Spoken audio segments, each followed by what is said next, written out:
एकदा मी आपला पुण्यातला चांदणी चौक आहे बघा, तिथून मला बँकेत जायचं होतं.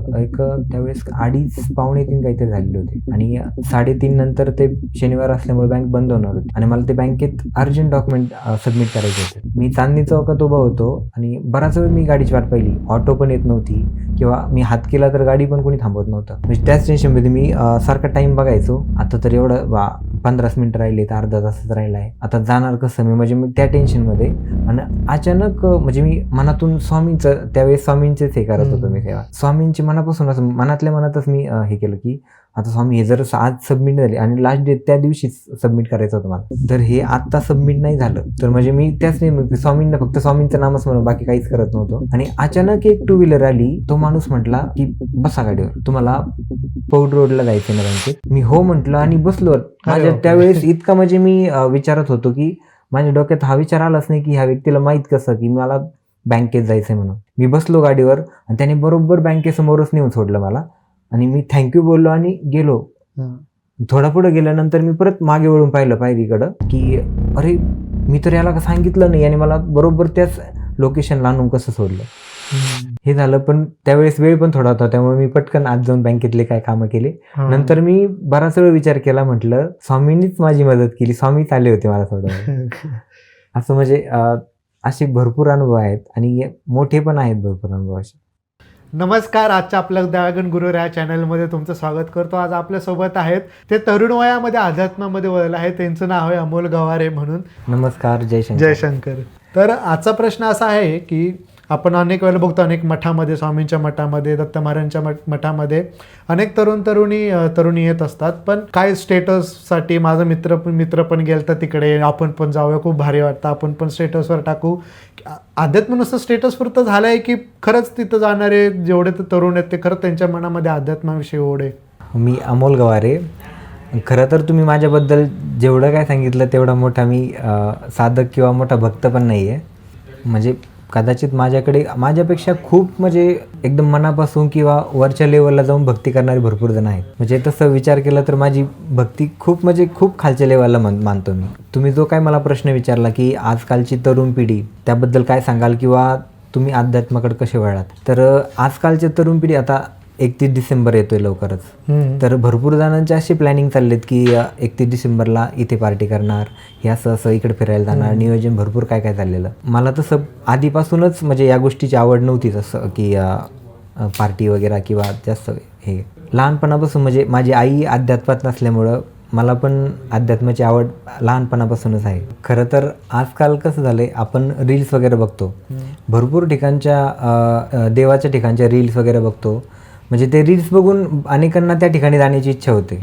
कदाचित देवस्थानाच्या ठिकाणी आपण गर्दी बघतो, त्यातले बऱ्यापैकी फक्त फिरण्यासाठी किंवा फोटोशूटसाठी असे आलेले असतात. आता आपण बरेच बघतो की आता गिरनारच्या काही रील्स बघतो, गिरनारचा तो व्ह्यू चांगला आहे त्यामुळं तो रील्सवर बघून बरेच जण तिथे जाण्याची म्हणजे जातात, उत्सुकता तयार होते. जसं की आता खाटू श्यामबद्दल पण भरपूर जणांनी ऐकलं की तिथं गेलं की अडलेली कामं पटकन होऊन जातात. असं म्हणजे प्रत्येकजण बऱ्यापैकी जो करतो तो आपले काहीतरी कामं अडलेली आहेत किंवा ती कामं व्हावी यासाठीच करतो. तर आता रील्सचा असा विषय झाला की गिरनारसारख्या ठिकाणी समजा जर जो जातोय तो व्हिडिओ वगैरे काढतोय किंवा स्टेटसला ठेवतोय, ज्याची खरी भक्ती आहे तो व्हिडिओ वगैरे काढण्याच्या नादी लागतच नाही, त्याचं मनच जात नाही. तो त्याचं फक्त आपण आणि आपला देव हेच त्याच्या लक्षात असतं. आपण जसं बोललात की आजकालची तरुण पिढी जे देवाच्या ठिकाणी येतात ती भक्ती म्हणून येतात की काय, तर खरं तर आजकाल रील्सचं एवढं हे वाढलं आहे की बरेच जण ते रील्स बघून त्या ठिकाणी जाण्याची उत्सुकता तयार होऊन जातात. आपलं स्टेटस वगैरे ठेवायचं ह्या हेतूनच येतात बऱ्यापैकी. आताच हल्लीच एक तुम्ही ऐकले असेल कदाचित ती न्यूज की अहिल्यानगरचा तो देवव्रत रेकी, त्याने 2000 मंत्र सलग नॉनस्टॉप पाठांतर करून 200 वर्षानंतर तो रेकॉर्ड ब्रेक केला. 50 दिवस सलग. हो, तेच सोपी गोष्ट नाही आहे ती.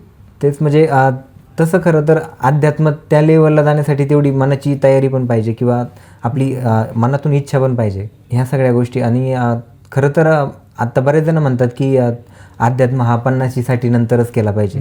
तर तसं काही नाही, मला तरी वाटतं तसं काही नाही. आणि आता आपण बघतोय बऱ्यापैकी तरुण वर्ग पण अध्यात्माकडे हळूहळू वळायला लागला आहे. तरुण वर्ग आता अध्यात्माकडे वळायला लागला आहे. ते आता रील्स बघून म्हणा किंवा रील्सवर आपण अनुभव पण बरेच जणांचे ऐकतो. तर त्याच्यातून पण थोडीफार मनात एक इच्छा तयार होते की आपण पण अध्यात्मात थोडंफार केलं पाहिजे किंवा आपलं काम व्हावं ह्या हेतूने की व्हायना पण अध्यात्माकडे वळतोय माणूस. तर स्वामींच्या मठात बघा किंवा शंकर महाराजांच्या प्रौढ वर्गापेक्षा तरुण वर्ग जास्त दिसतो. तरुण वर्ग जास्त हो, तरुण वर्ग जास्त दिसतो आपल्याला. खरं तर मी अध्यात्माकडे वळलो तसं आधीपासूनच अध्यात्माची आवड होती मला, पण एकदम प्रॉपर अध्यात्मात कसं केलं पाहिजे, भक्ती कसं, म्हणजे एवढं प्रॉपर मला नॉलेज नव्हतं ना, आणि अजून पण नाही मी म्हणतो. तर खरं तर आई माझी लहानपणी औदुंबराची सेवा वगैरे करायची, तर ते बघून मी पण औदुंबराची सेवा चालू केलेली. नंतर 12वीला असताना मी ज्या रूमवर राहत होतो ते समोरच स्वामींचा मठ होता. बरं. तर दर गुरुवारी फक्त आरतीला जायचो मी. तर असंच स्वामींच्या मठात जाऊन मग स्वामींची एक आवड निर्माण झाली. तसं करता करता त्यानंतर अनुभव पण, म्हणजे छोटे छोटे अनुभव किंवा बरेचसे अनुभव यायला लागले. आणि या काही अनुभव असे असतात जे आपण स्वतः अनुभवू शकतो, फक्त ते असे व्यक्त नाही करू शकत, ते फक्त आपण अनुभवू शकतो. म्हणतात ना, अध्यात्म हा विषय अनुभवाचा विषय आहे, सांगण्यावरून किंवा असं पुराव्याचा विषय नाही. हा अनुभव तो त्यालाच कळतं. हो, म्हणजे काही गोष्टी आपण फक्त अनुभवू शकतो, त्या एक्सप्लेन करूच नाही शकत, असे पण काही अनुभव असतात. मी जेव्हा रूमवर राहायचो तेव्हा मित्र तसे नव्हते माझे, म्हणजे व्यसन करणारे म्हणा किंवा वाईट वळणावाले असे भरपूर जण कॉन्टॅक्टमध्ये असतातच प्रत्येक जणांच्या. पण त्या तशामध्ये राहून सुद्धा माझ्या मनात म्हणजे अध्यात्माची आवड ती होतीच. मी उलट त्यांना वाईट हे काम करू नका, असं करू नका, तसं ते, म्हणजे ह्या गोष्टी सांगायचो त्यांना. त्यांच्या मनात अध्यात्माची आवड कशी निर्माण, हे अध्यात्माची आवड कशी निर्माण होईल हे पण त्यांना म्हणजे पटवून देण्याचा प्रयत्न करायचो मी, किंवा माझा प्रयत्न असायचा की त्यांनी पण अध्यात्माकडे यावं म्हणून. आणि बऱ्याच जणांना मी सांगून स्वामींच्या मठात घेऊन जाऊन म्हणजे आरतीला घेऊन जायचो त्यांना, आणि त्यांना पण म्हणजे आवड निर्माण झाली आणि अनुभव पण आले. हा, म्हणजे परिचयात भरपूर जण आजूबाजूला असतात, आजूबाजूला वाईट वळणावाले किंवा प्रत्येकाच्या येतातच कॉन्टॅक्ट, पण त्याच्यातून आपल्याला किती घ्यायचं किंवा किती गोष्टी सोडून द्यायच्या हे आपल्यावर असतं. ते शेवटी आपल्या संस्कारावर डिपेंड असतात. मग तुम्ही शंकर महाराजांचं तुम्हाला कधी कळलं किंवा शंकर महाराजांबद्दल माहिती कशी कळली, तिथून तुमचा प्रवास कसा सुरू झाला? 2016ला मी पुण्यामध्ये आलेलो. त्यावेळेस एका अष्टमीला मी सकाळी शंकर महाराज मठात आरतीसाठी आलेलो. त्यावेळेस शंकर महाराज कोण काय हे मला काहीच माहीत नव्हतं. फक्त एक व्यक्ती मला घेऊन गेलेली तिथे की हे स्वामींचे भक्त, स्वामींचे शिष्य आहेत असं सांगून मला नेलेलं. आणि मी स्वामींची सेवा करायचो, त्यामुळे मला एक स्वामींविषयी आवड असल्यामुळे मी गेलो तिथं, आरती वगैरे केली. पण त्यानंतर परत 2016 नंतर 2022 पर्यंत शंकर महाराज मठात परत माझं येणं नाही झालं, किंवा मी जास्त विचार पण नाही केला शंकर महाराज कोण काय, फक्त तेवढंच माहीत की हे स्वामींचे शिष्य आहेत. नंतर जेव्हा मी नगरला जो केडगावला स्वामींचा मठ, आपलं शंकर महाराजांचा मठ आहे, त्यानंतर नगरला जो केडगावमध्ये शंकर महाराजांचा मठ आहे त्या मठात मी गेलेलो. 2022ला जेव्हा मी शंकर महाराज मठात गेलो तेव्हा तिथं म्हणजे परत शंकर महाराजांविषयी मला म्हणजे एक परत उत्सुकता निर्माण झाली, आवड निर्माण झाली. आणि त्यांचे मी गेलो ते अनुभव ऐकून गेलो होतो. बऱ्याच जणांचे अनुभव ऐकले की असे असं शंकर महाराजांचे अनुभव आहेत वगैरे. तर प्रत्येकाला काही ना काही प्रॉब्लेम असतात किंवा असतात अडचणी, किंवा प्रत्येकाला आपली काही कामं व्हावी असं वाटत असतं. मीही तसंच म्हणजे आपलं काम व्हावं ह्या इथूनच गेलेलो. आणि गेल्यानंतर तिथे अशोकदादा जाधव म्हणून आहेत, तर त्यांच्यामुळं बऱ्याच जणांना म्हणजे शंकर महाराजांविषयी माहिती झाली. आणि मलाही पण त्यांनी काही गोष्टी सांगितल्या, त्यानंतर अनुभव पण भरपूर आले मला त्यानंतर. आणि एक अचानक म्हणजे मी पूर्ण म्हणजे शंकर महाराजांकडे आता वळत गेलो. आणि तुमच्या आयुष्यात असं काय घडलं की तुम्ही पूर्ण तुमचं आयुष्य शंकर महाराजांवर समर्पित केलं? बऱ्यापैकी जो अध्यात्माचा असतो किंवा एखाद्या देवाचा पूर्ण म्हणजे मनापासून करायला लागतो काही, त्याला काही तसे अनुभव पण आलेले असतात. त्यामुळं तो म्हणजे अध्यात्माकडे वळतो किंवा एखाद्या देवावर पूर्ण विश्वास ठेवून त्याच्या भक्ती मार्गात लागतो. असा काय अनुभव आला तुम्हाला? अनुभव तर भरपूर आहेत, भरपूर. एकदम छोट्या-छोट्यापासून मोठे-मोठे अनुभव भरपूर आहेत. असा कोणता अनुभव आहे का ज्याच्यावरून तुम्हाला असं वाटतं की मी खूप नशिबान आहे की मला शंकर महाराज स्वामी समर्थ गुरु म्हणून मिळाले? मी तर कायम असं म्हणतो की माझी लायकी नसताना सुद्धा स्वामींनी, शंकर महाराजांनी मला एवढ्या जवळ केलं. आणि खरं तर बऱ्यापैकी मला नगरच्या शंकर महाराज मठातूनच बाबांबद्दल किंवा अध्यात्मातल्या बारीक-बारीक गोष्टी त्या तिथूनच माहीत झाल्या. आणि त्यानंतर पुण्यात पण असे आध्यात्मिक एक फ्रेंड सर्कलच भेटलं. त्याच्यातून पण मला भरपूर काही अशा बारीक-बारीक गोष्टी मला म्हणजे अध्यात्मातले बारकावे शिकायला भेटले. तुम्ही तरुणांना काय सल्ला द्याल? तरुणांना सल्ला द्यायला काय मी म्हणजे एवढा मोठा पण नाही की मी समोरच्याला सल्ला देईल असा. एक मित्र म्हणून सांगा. हा, एक मित्र म्हणून म्हणजे मला तरी वाटतं, कारण की आजकालच्या जनरेशननुसार म्हणजे जसं जेवढं विज्ञान, सायन्स जेवढं पुढं चाललंय त्यानुसार अपडेट तर प्रत्येकाने झालंच पाहिजे. आजकालची तरुण पिढी ॲक्टिव्ह पण खूप आहे. त्यामुळं मी जास्त त्यांना म्हणजे सजेशन नाही देऊ शकत. पण एक बाकीच्या ज्या काही गोष्टी आहेत, ग्रो करा लाईफमध्ये सगळं आहे, पण त्यासोबत अध्यात्माची पण एक जोड असली पाहिजे सोबत. तुम्ही 9 to 5 जॉब सोबत तुम्ही हे सर्व गोष्टी कसं अरेंज करता? कारण म्हणते की आमच्याकडे वेळ नाही, आजी म्हणते की माझ्याकडे वेळ नाही, यायला हे लागतं, त्याला बोरिंग असं फक्त जातात, पाया पडतात आरतीला. पण जी सेवा सांगतो, सेवा करायला सांगितलं म्हणजे की काय हे असं वेळ नाही म्हणतात. तुम्ही कसं वेळ काढता? आवड असली की सवड मिळतेच. तसंच आता एखाद्याला समजा आता न्यू जनरेशनला बघा, समजा पार्टी वगैरे मौज मस्ती हे करायची आवड आहे, त्याच्यासाठी तो वेळ काढतोच. तसंच आता मला अध्यात्माची आवड आहे, तर वेळ निघतोच त्यासाठी. अध्यात्म म्हटलं की असं वाटतं की खूप सारे नियम आलेत, खूप सारे त्याच्यामध्ये बंधनं आलेत, हे पाहायचे, ते पाहायचे, हे खायचं नाही, असे कलरचे कपडे घालायचे, असं झालंय. तर मग खरं तेवढं असतं का? माझे गुरु पण मला नेहमी सांगतात की तुम्ही भक्ती करताना जास्त सोवळं पाळू नका. सोवळं म्हणजे काय?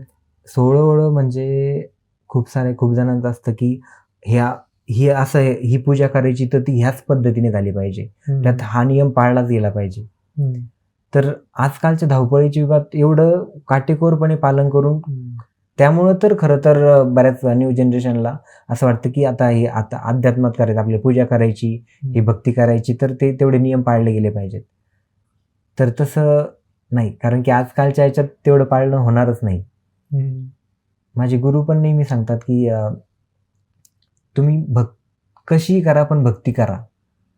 शंकरगीतेत पण दिलेलं आहे की थोडक्यात समजा आपल्याला एखादं काम करायला सांगितलं, जर समोरच्यानी सांगितलं की ते काम करायचंय, पण तुला ते करण्याआधी ह्या गोष्टी अशा झाल्याच पाहिजे, ते करताना पण ह्या गोष्टी पाळल्या गेल्या पाहिजे, असे भरपूर सारे त्याला नियम लावून दिले.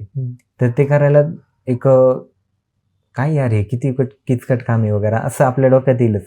पण तेच सांगितलं की कर, जसं जमल तसं कर, पण कर असं जर सांगितलं तर समोरचा तो बिना म्हणजे डोक्यात एकदम रिलॅक्स राहूनच ते काम करणार. बरोबर. साधी सरळ भक्ती म्हणजे काय केलं पाहिजे? मग साधी सरळ भक्ती म्हणजे प्रेमानंद महाराज सांगतात नामस्मरण. आणि खरं तर कलियुगात जर देवाला प्राप्त करायचं असेल तर नामस्मरणच ते म्हणजे सोपा मार्ग सांगितलेला आहे. मग फक्त नामस्मरण करूनच होतं की ते सोबत म्हणतात, काही जण असे म्हणतात की नुसतं नाम जप करून काय काम होत नाही, मेहनतच घेतली पाहिजे. आणि एक असं पण एक आहे की आपण असं म्हणतो की 99% मेहनत आणि 1% नशीब आहे की नाही. पण आपण तर मेहनतच करतो. पण काय फक्त मेहनतच करत राहतात. पण काय असे असतात की जे अध्यात्मात उतरतात आणि तिथून त्यांचं भाग्य उजळतं. असे अनेक उदाहरण आहेत, आपण असे पाहिलेले आहेत. नाही, प्रयत्न तर केलेच पाहिजे, पण त्याला अध्यात्माची पण जोड दिली पाहिजे. पुण्यातलीच एक व्यक्ती होती की त्या व्यक्तीला कॅन्सर डिटेक्ट झालेला होता, म्हणजे एकदम लास्ट स्टेजला कॅन्सर गेलेला होता तो. पण त्यांनी म्हणजे शंकर महाराजांची भक्ती चालूच होती, विथ हॉस्पिटलचं पण ट्रीटमेंट वगैरे सगळं चालू होतं त्यांचं. पण हॉस्पिटलमधून एवढं ट्रीटमेंट घेऊन एवढा खर्च करूनसुद्धा काहीच रिझल्ट भेटत नव्हता. तर त्यांनीसुद्धा असंच दुसऱ्यांचे अनुभव ऐकले होते की शंकर महाराजांच्या मठात गेल्यानंतर ह्या कॅन्सरसारखे आजारसुद्धा बरे होऊ शकतात. असं ऐकल्यानंतर त्यांनी भक्ती केली, म्हणजे चालू होती सेवा त्यांची कोणत्या लेवलला काय काय चालू होती, पण ते भक्ती करायचे. पण त्याच्यातून ती व्यक्ती म्हणजे अनुभव सांगत होते त्यावेळेस असं सांगितलं त्यांनी की ट्रीटमेंट वगैरे चालू होती आणि ते शंकर महाराज मठात गेले. तिथे गेल्यानंतर बाबांना विनंती केली की फक्त माझा कॅन्सर बरा होऊ दे, असं विनंती केली आणि दुसऱ्या दिवशी टेस्ट करण्यासाठी गेले. ते टेस्ट केली तर त्यानंतर रिपोर्ट त्यांचे नॉर्मल आले होते. मग असे पण अनुभव आहेत भरपूर जणांचे. आता बऱ्याच जणांना ही अंधश्रद्धा वाटेल, पण ज्याला अनुभव आला त्याला त्याची श्रद्धा बसणारच अशा गोष्टीवर. शेवटी हा ज्याचा त्याचा मानण्याचा प्रश्न आहे. जो जसा देवाकडे बघतो किंवा जसा अध्यात्माकडे बघतो तसे त्याला अनुभव येतात. जास्त लांबतच कशाला, प्रेमानंद महाराज त्यांच्या दोन्ही पण किडन्या फेललेत, तरी पण ते एकदम व्यवस्थित किती वर्षापासून व्यवस्थित आहेत.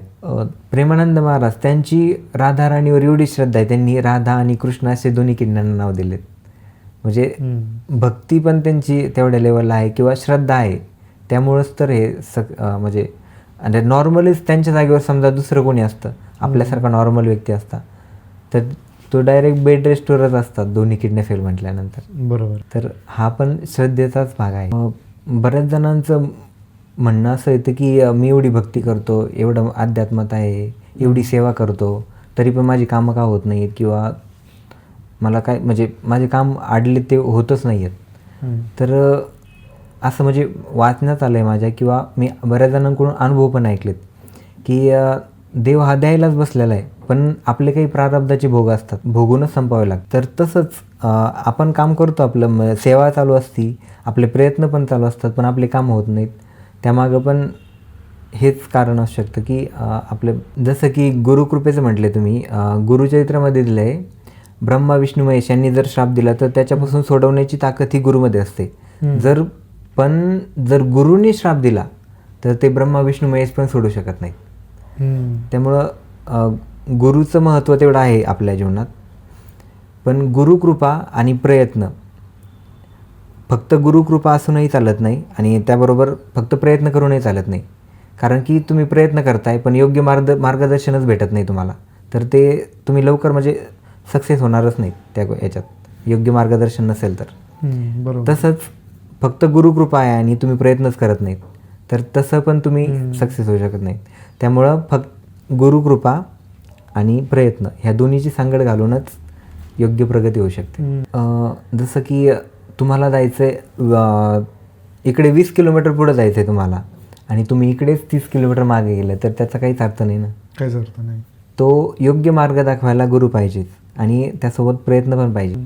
अशी एक म्हण होते बघा, असेल हरी तर देईल परंगावरी. एक अशी जुनी म्हण आहे, ती आता आठवली मला, तुम्ही आता जे म्हटलं त्याच्यावरून.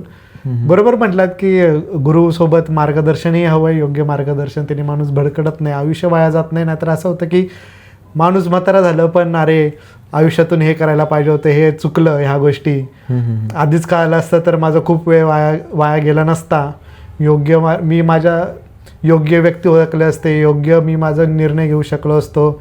नंतर आपल्याला आयुष्याला असं वाटतं की खूप काही मी गमावलं, जर आधीपासूनच करायचं राहून गेलं. हा, खूप काही करायचं राहून गेलं. आपलं करायचं एक होतं, एक करतो वेगळं. माणसाला बरोबर एक पळायला लागला माणूस तरी त्याला तिथून धरून परत पाठीमागं आणून योग्य मार्गाला तिथून आणून ठेवणं हे सुद्धा गुरु करतो.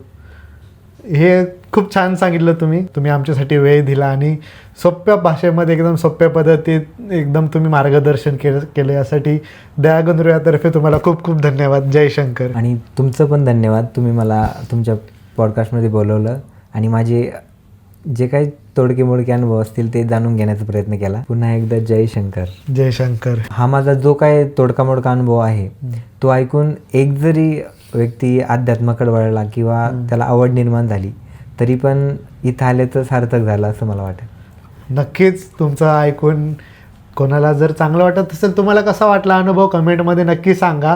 आणि तुम्हाला पण अजून काय काय असे अनुभव ऐकायचे, कुठल्या टॉपिक रिलेटेड अनुभव ऐकायचे असतील आणि कुठल्या विषयावर अजून व्हिडिओ असेल तर कमेंटमध्ये नक्की सांगा. आणि अजून तुम्हाला कुठल्या अजून तरुण पिढीबद्दल काय जाणून घ्यायचं असेल तर आपण पुन्हा एका अजून कुठल्या तरी एक अध्यात्मात असलेल्या एक तरुणाकडे नक्की आपण आपल्या चॅनलवर बोलू आणि नक्की त्यांच्याशी संवाद साधू. तोपर्यंत जय शंकर. जय शंकर. जय शंकर.